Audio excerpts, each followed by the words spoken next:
Lesson 11.5, finding area. First of all, let's talk about what area means. It's the amount of surface space a figure has. If you're looking at a three-dimensional object and wondering how much stuff you could put inside of it, that's not area. That's the volume. The area is looking at a flat surface like this board and saying, well, we have a board that's this tall and this wide.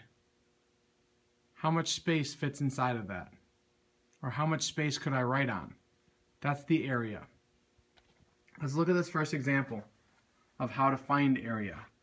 This is the same thing that we've been doing with those boxes. I know it takes a little bit longer, takes a little bit more work, but remember, that's what makes us a whole lot better at math. So let's look at this, 3/4 long and 2/3 wide. Well, if I want 3/4, I'm going to draw my line here, draw my line here, draw my line here, and I've now broken it up into fourths, right?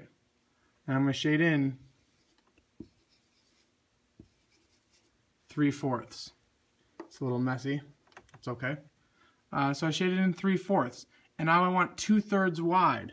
So I'm going to divide it into thirds. And I'm going to shade 2 of those thirds. Remember, we're looking for the part of the square or part of the figure that was shaded by both. So this was shaded by both, this one, this one, this one, this one, and this one. So we have 6 of them that are shaded by both. And how many total boxes do we have? 1, 2, 3, 4, 5, 6, 7, 8, 9, 10, 11, 12. So to say how we would write that is we would have 6 shaded out of a total of 12. And we know we can't leave 6/12 as an answer, so we would divide both of those by 6 and get an area of 1/2. Now, what might be a little bit different is we haven't talked about units very much. So we said originally that it was 3/4 yards long and 2/3 yards wide. So our units is going to be yards. But it's not just any yards. We're talking about area. And when we talk about area, we're talking about square yards. So remember, just like when we put that little 2 up top, that exponent, that's saying squared. We do the same thing with our units. There we have 1/2 yards squared. That's the unit that we're going to use anytime we're talking about area. It's either yards squared, feet squared, meters squared, whatever it is. We have that little 2 as an exponent above it to show that it's square yards.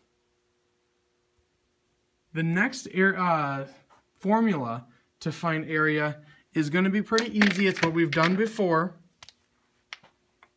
It's that same method. We have 3/4 yards long and 2/3 yards wide. All we have to do is multiply the length times the width. 3 times 2 gives me 6. 4 times 3 gives me 12. I simplify that by dividing by 6, and I get my answer of 1/2. Oh, gotta put my units, yards squared. So it was that same thing. Now, I've noticed that a lot of us are having a hard time pulling this information out of word problems. So I'm going to read a word problem, and then we'll look at how to pull the information out of it. So if it's saying, find the area of a rectangle with side lengths 1/8 foot and 1/2 foot. Well, it's telling us the rectangle is going to be 1/8 foot long and 1/2 foot wide. So in this scenario, we would just multiply them. 1 times 1 is 1. 8 times 2 is 16. So we get an answer of 1/16 foot or feet squared. Remember, we always have to have that little exponent squared whenever we're talking about area.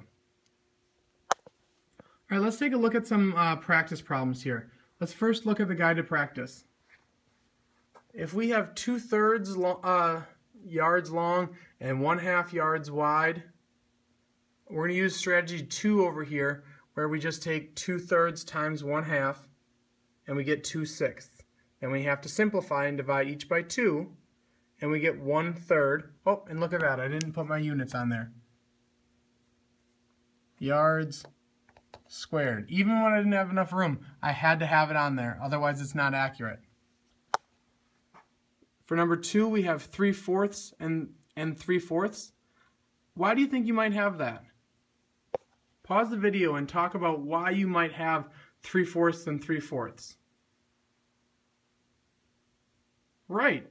Whatever figure you're looking at is a square. There's going to be some questions that might be tricky because you'll say, well, they only gave me one side. But if they say you're looking at a square with side length 3/4, guess what? That side length is 3/4, but if it's a square, all sides are the same. So the other one would also be 3/4. We draw our picture and we look at the ones that are shaded in both. We had 1/4, 2/4, 3/4 shaded that way, and 1/4, 1/4, 1/4 shaded this way. We have these 9 that are shaded from both of them, so our numerator is going to be 9. There was 16 total boxes, so our denominator is 16. And we have 9/16 feet squared. Let's look at one extra problem. What is this? We don't know. The question just says, what expression does this figure show? How are we going to find that out? It doesn't have any number.